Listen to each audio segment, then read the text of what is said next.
We are at Tickfaw State Park in Springfield, Louisiana. We've been here once before. We thought we'd try it out again. If you got lost, they got you signed. It's a little swampy out here. We might do a little hike out there and take a look at it. They've had a little bit of hurricane damage since the last time we were here. I think we figured out it was what, honey, 2021? We were last here in 2021. We were here in 2021.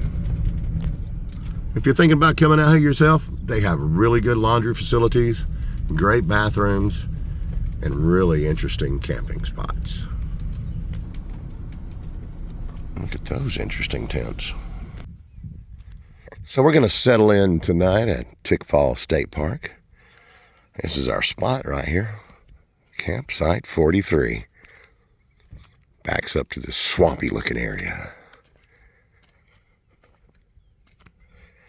We're going to have to dig in and find out the story about this place, so stick around. We're going to take a little hike out here at Tickfaw State Park, and we're going to go down the Gum Cypress Swamp Trail.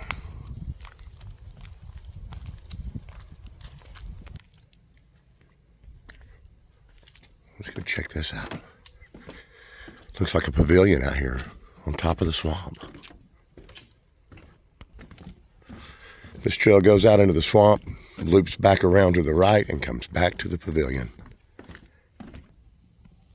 At Tickfaw State Park, the swamp breathes in slow rhythms, where bald cypress and tupelo trees rise from the dark water like sentinels of time. So beautiful here. All of this water here in the swamp comes from the Tickfaw River that runs right beside the state park.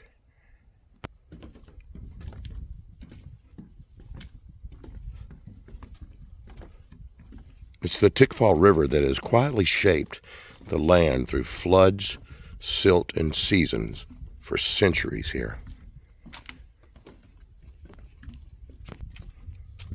This walk has little side areas where you can go over and have a seat, check it out from different viewpoints.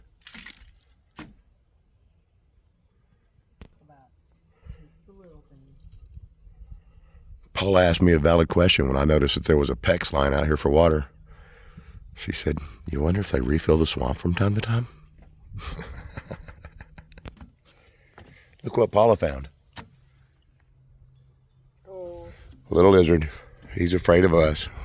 More afraid of us than we are of him. Exactly.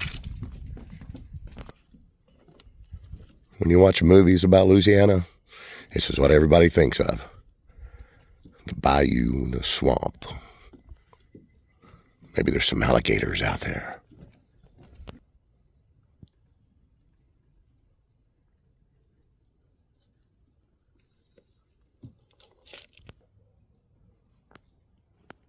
That's a bubbling crude, honey. It looks like there's some kind of oil or substance on top of the water. Maybe it's just from decay. I don't know. If you know, let us know.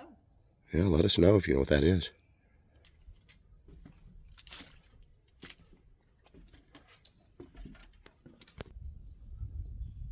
This landscape is part of a vast coastal ecosystem where freshwater swamps meet bottomland hardwood forests, creating a rich habitat for turtles, herons, and the occasional alligator glide. It'd be cool to see some alligators. The cypress trees are beautiful. When Paula and I were younger, we used to go to Disney World all the time. And we loved going to Disney World, and they had displays and Main Street USA and so much there to make you experience different cultures of the world, but it was all fake. It was all generated in fiction.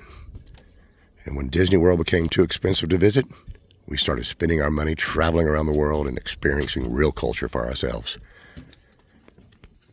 And honestly, that was one of the best decisions we ever made. We have seen and experienced so much. And the cost really wasn't that expensive.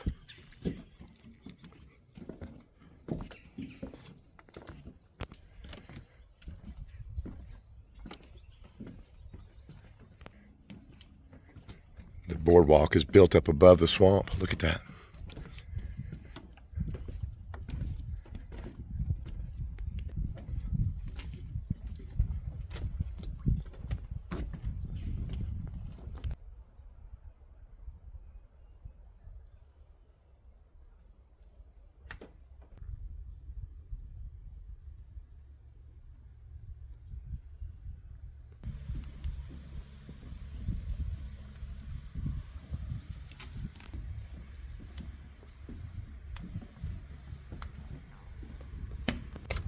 Adventures like this definitely remind you that time marches on.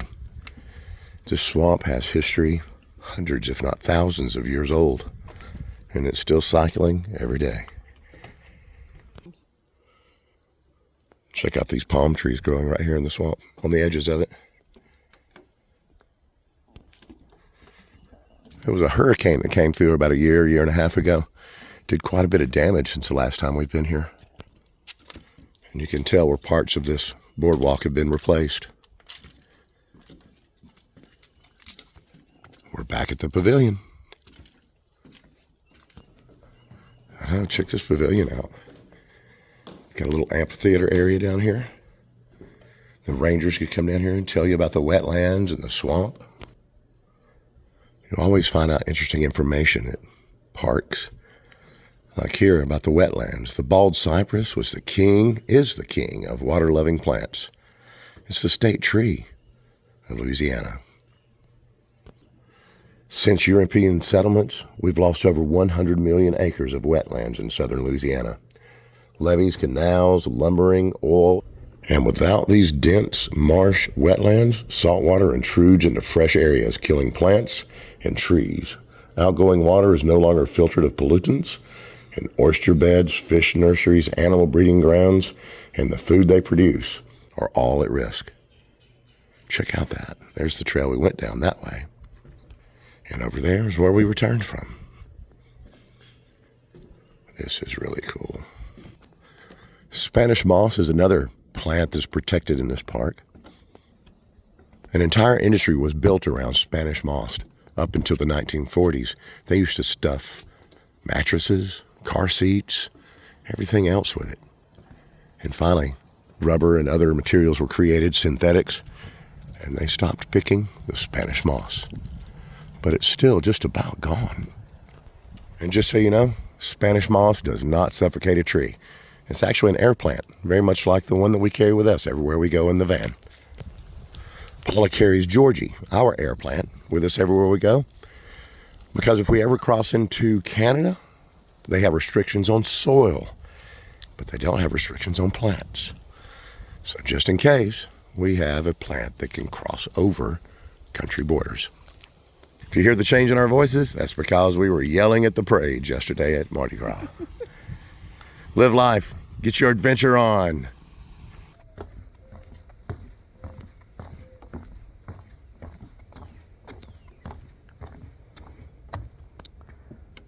Wow.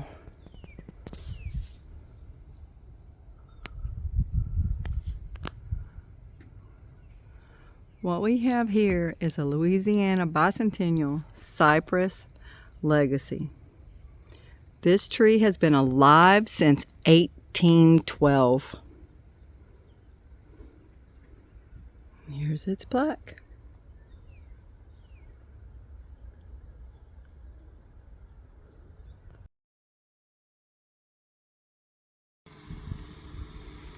All right. We had a wonderful night's sleep here. It was so quiet, so dark, wonderful. I'm not sure if this is damage from them working on the park.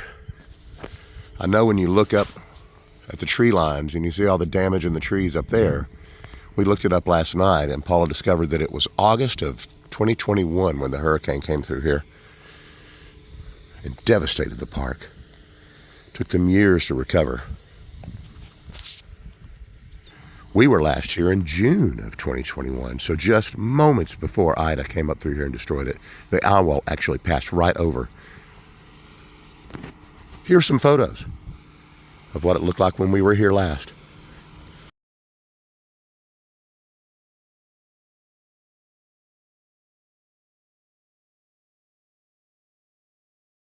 All right, we're gonna check out some more stuff.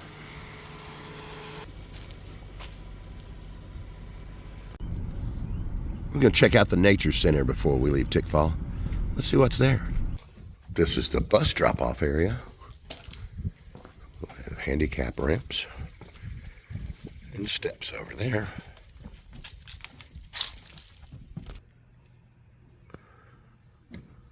All right, I found Bon Jovi's new album cover.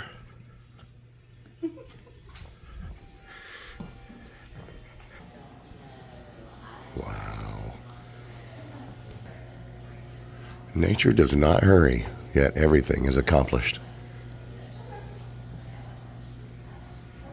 What if this guy was hanging outside the van last night, or at least one of his relatives?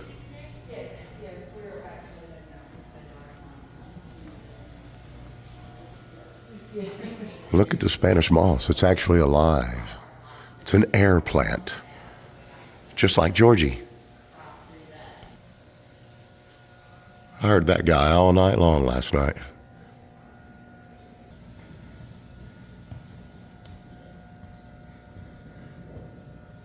Well, hello, guy. This is an 800-gallon tank with fish from the Tickfaw River. Look how friendly these guys are. They think I'm going to feed them. Look at that guy.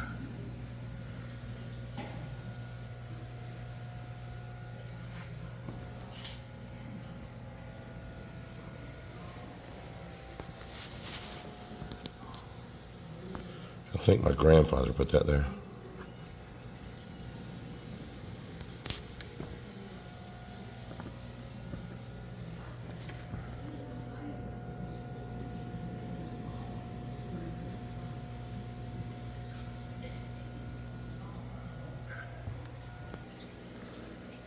Here are some aquariums with more of the local wildlife. Look at those turtles.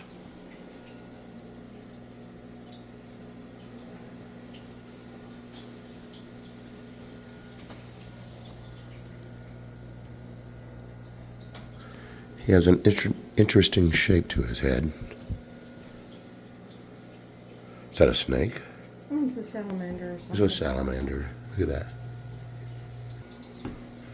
It's a broadhead skink. Be careful how you say that. If you say that wrong, it means something completely different.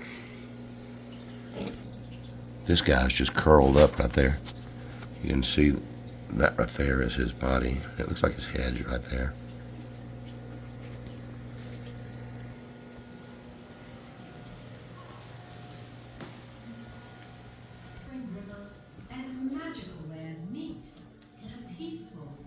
Yet lively environment.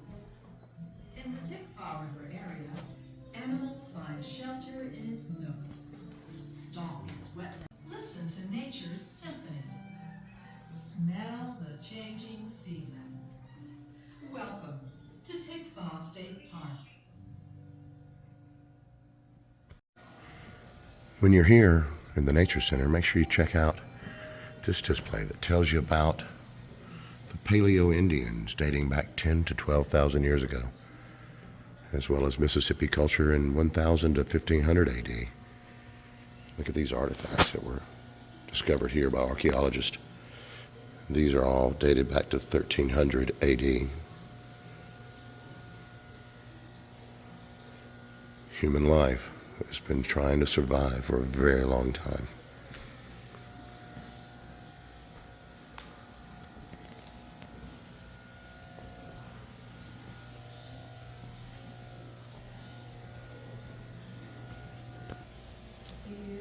I found Jason.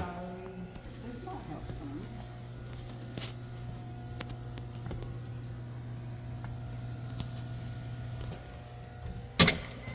Have a good day. All right, that was our visit to Tickfaw State Park. We are now heading out of town. We'll see you in the comments. Bye, everybody. Bye.